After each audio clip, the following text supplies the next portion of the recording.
Hi friends, welcome to Shri digital learning. Friends, ಕೆಲವು ಸರಿ ಏನಾಗುತ್ತಪ್ಪ ಅಂದರೆ ನಿಮ್ಮ ಸಿಸ್ಟಮು ಹ್ಯಾಂಗ್ ಆಗ್ತಾ ಇರುತ್ತೆ, ಲ್ಯಾಗ್ ಆಗ್ತಿರುತ್ತೆ, ಇಲ್ಲ ನಿಮ್ಮ ಫ್ರೀಸ್ ಆಗ್ತಾ ಇರುತ್ತೆ, ಆ್ಯಪ್ಗಳು ಓಪನ್ ಆಗ್ತಾ ಇರೋಲ್ಲ, ಈ ಥರ ಸಮಸ್ಯೆ ಬರ್ತಿರುತ್ತೆ.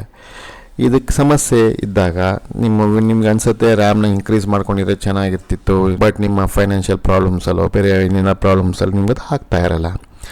ಸೊ ಈ ಥರ ಕೇಸಲ್ಲಿದ್ದಾಗ ನೀವು ವಿಂಡೋಸಲ್ಲೇ ಒಂದು ಆಪ್ಷನ್ ಕೊಟ್ಟಿದ್ದಾರೆ. ಏನು ಆಪ್ಷನ್ ಅಪ್ಪ ಅಂತ ಅಂದರೆ, ನಿಮ್ಮ ವಿಂಡೋಸ್ನಲ್ಲಿ ವರ್ಚುವಲ್ ಮೆಮೊರಿ ಅಂತ ಕೊಟ್ಟಿದ್ದಾರೆ. ಅದನ್ನ ನೀವು ಇನ್ಕ್ರೀಸ್ ಮಾಡ್ಕೊತು ಅಂದರೆ ನಿಮ್ಮ ಸಿಸ್ಟಮು ತಕ್ಕ ಮಟ್ಟಿಗೆ ಫಾಸ್ಟ್ ಆಗುತ್ತೆ. ಇದು ಹೇಗೆ ಮಾಡ್ಕೊಳ್ಳೋದು ಅಂತ ನೋಡೋಣ ಬನ್ನಿ. ಫಸ್ಟ್ ಆಫ್ ಆಲು ನಿಮ್ಮ ಸರ್ಚ್ ಬಾರಲ್ಲಿ ಅಬೌಟ್ ಅಂತ ಟೈಪ್ ಮಾಡಿ, ABOUT ಅಂತ ಟೈಪ್ ಮಾಡಿ, ಇಲ್ಲಿ ಅಬೌಟ್ ಯುವರ್ PC ಅಂತ ಬರುತ್ತೆ. ಇದನ್ನು ಕ್ಲಿಕ್ ಮಾಡಿ. ಈ ಥರ ಕ್ಲಿಕ್ ಮಾಡಿದಾಗ ನಿಮಗೆ ಈ ಥರ ಸ್ಕ್ರೀನ್ ಓಪನ್ ಆಗುತ್ತೆ. ಈ ಸ್ಕ್ರೀನಲ್ಲಿ ನಿಮಗೆ ರೈಟ್ ಸೈಡ್ ಇದರಲ್ಲಿ ಅಡ್ವಾನ್ಸ್ ಸಿಸ್ಟಮ್ ಸೆಟ್ಟಿಂಗ್ಸ್ ಅಂತ ಬರುತ್ತೆ. ಈ ಅಡ್ವಾನ್ಸ್ ಸಿಸ್ಟಮ್ ಸೆಟ್ಟಿಂಗಲ್ಲಿ ಕ್ಲಿಕ್ ಮಾಡಿ.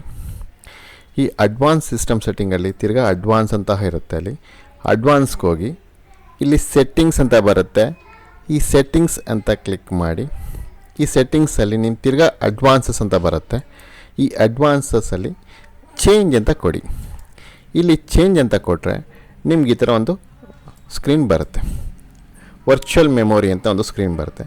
ಯೂಶ್ವಲಿ ಏನಾಗಿರುತ್ತೆ ಅಂತಂದರೆ, ಸೆಟ್ಟಿಂಗ್ಸ್ ಆಗಿಲ್ಲದೇ ಇರೋ ಸಿಸ್ಟಮ್ಸಲ್ಲಿ ಇಲ್ಲಿ automatically manage the page file size ಅಂತ ಇದೆ, ಅದು ಚೆಕ್ ಮಾರ್ಕ್ ಆಗಿರುತ್ತೆ. ಇದನ್ನ ಅನ್ಚೆಕ್ ಮಾಡ್ಕೊಳ್ಳಿ. ಫಸ್ಟು ಅನ್ಚೆಕ್ ಮಾಡ್ಕೊಂಡ ನಂತರ ಇಲ್ಲಿ ಕಸ್ಟಮೈಸ್ ದ ಸೈಜ್ ಅಂತ ಬರುತ್ತೆ. ಈ ಕಸ್ಟಮೈಸ್ ದ ಸೈಜಲ್ಲಿ ಇನ್ಷಿಯಲ್ ಸೈಜ್ ಪರ್ MB ಅಂತ ಬರುತ್ತೆ. ಈ ಇನ್ಷಿಯಲ್ ಸೈಜ್ ಪರ್ MB ಅಂತ ಇದ್ದರೆ, ನಂದು ಇಲ್ಲಿ 8 GB ರ್ಯಾಮ್ ಆಗಿರೋದ್ರಿಂದ ನಾನು 8 GB ಇಂಟು ಮళ్ళీ ಬಂದು ಫಾರ್ಮುಲಾ ಬರುತ್ತೆ, ಆ ಫಾರ್ಮುಲಾ ತೋರಿಸ್ತೀನಿ, ಅದನ್ನ ಹಾಕ್ಕೊಂಡಿದ್ದೀನಿ. ಮತ್ತು ಮ್ಯಾಕ್ಸಿಮಮ್ ಸೈಜ್ ಅಂತ ಬರುತ್ತೆ, maximum size of the RAM, ಇದನ್ನಿಷ್ಟು ಮಾಡಿಟ್ಕೊಂಡಿದ್ದೀನಿ. ಈ ಚಾರ್ಟ್ನ ತೋರಿಸ್ತೀನಿ ನೋಡಿ, ಹೇಗೆ ಮಾಡಬೇಕು ಅನ್ನೋದು ತೋರಿಸ್ತೀನಿ ನೋಡಿ. ಈಗ ನೋಡಿ, ಇಲ್ಲಿ ಚಾರ್ಟ್ ಬಂತು. ಇಲ್ಲಿ ನಂದು initial size of the RAM ಅಂತ ಏನು ಹೇಳಿದೆ, initial size of the RAM into 1.5 ಅಂತ ಮಾಡಿದೆ. So maximum size of the RAM MB ಇಲ್ಲಿ ಬರುತ್ತೆ, ಇಂಟು 3 ಮಾಡಬೇಕು. ನಾನೀಗ 8 GB ರ್ಯಾಮ್ ಅಂತ ಹೇಳಿದೆ. So 8 GB 1 GB is equal to 1024 MB ಆಗುತ್ತೆ. ಸೊ 1024 MB ಇಂಟು 8 ಆಗುತ್ತೆ. ಸೊ 8 ಅಂತಂದರೆ 8192 MB ಆಗುತ್ತೆ. ಸೊ ಇದನ್ನು ನಾನು initial size of the RAM ಪ್ರಕಾರ ತೊಗೊಂತು ಅಂದರೆ ನಾನು 8192 ಇಂಟು 1.5 ಮಾಡ್ತೀನಿ ಅಂದರೆ ಕ್ಯಾಲ್ಸಿಲಿ. ಸೊ ಕ್ಯಾಲ್ಸಿ ಓಪನ್ ಮಾಡ್ಕೋತೀನಿ ಇಲ್ಲಿ.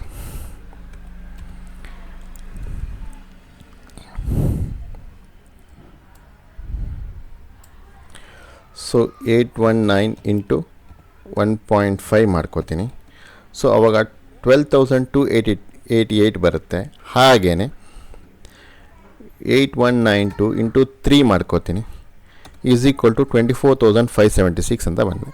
ಸೊ ಇಲ್ಲಿ ನೋಡಿ, ನಾನು ಅದೇ ಮಾಡ್ಕೊಂಡಿದ್ದೀನಿ. ಇಲ್ಲಿ 12,000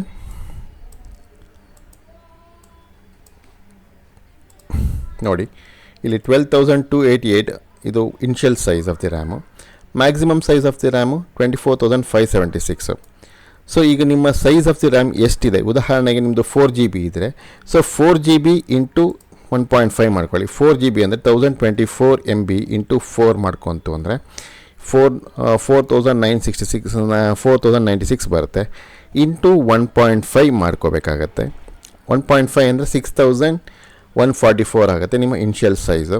ಹಾಗೆಯೇ 4,096 ಇಂಟು 3 ಮಾಡ್ಕೊಂತು ಅಂದರೆ ಮ್ಯಾಕ್ಸಿಮಮ್ ಸೈಜ್ ಬಂದು 12,288 ಆಗುತ್ತೆ. ಸೊ ಈ ಥರ ಮಾಡ್ಕೋಬೇಕಾಗತ್ತೆ. ಇದು ಆದ ನಂತರ ಸೆಟ್ ಅಂತ ಕೊಡಿ. ಸೆಟ್ ಅಂತ ಕೊಟ್ಟು ಓಕೆ ಕೊಟ್ಟು ಎಲ್ಲನೂ ಸೆಟ್ ಮಾಡಿಕೊಂಡು ಕ್ಲೋಸ್ ಮಾಡಿ ನಿಮ್ಮ ಸಿಸ್ಟಮ್ನ ರೀಸ್ಟಾರ್ಟ್ ಮಾಡಿ. ನಿಮ್ಮ ಸಿಸ್ಟಮ್ ರೀಸ್ಟಾರ್ಟ್ ಆದ್ರ ಮೇಲೆ ನಿಮ್ಮ ಸಿಸ್ಟಮ್ ಪರ್ಫಾರ್ಮೆನ್ಸ್ ಬೆಟರ್ ಆಗಿರುತ್ತೆ ಅನಿಸುತ್ತೆ ನಿಮಗೆ. ಇದನ್ನು ಚೆಕ್ ಮಾಡಿ ನನಗೆ ಕಾಮೆಂಟಲ್ಲಿ ತಿಳಿಸಿ ಫ್ರೆಂಡ್ಸ್.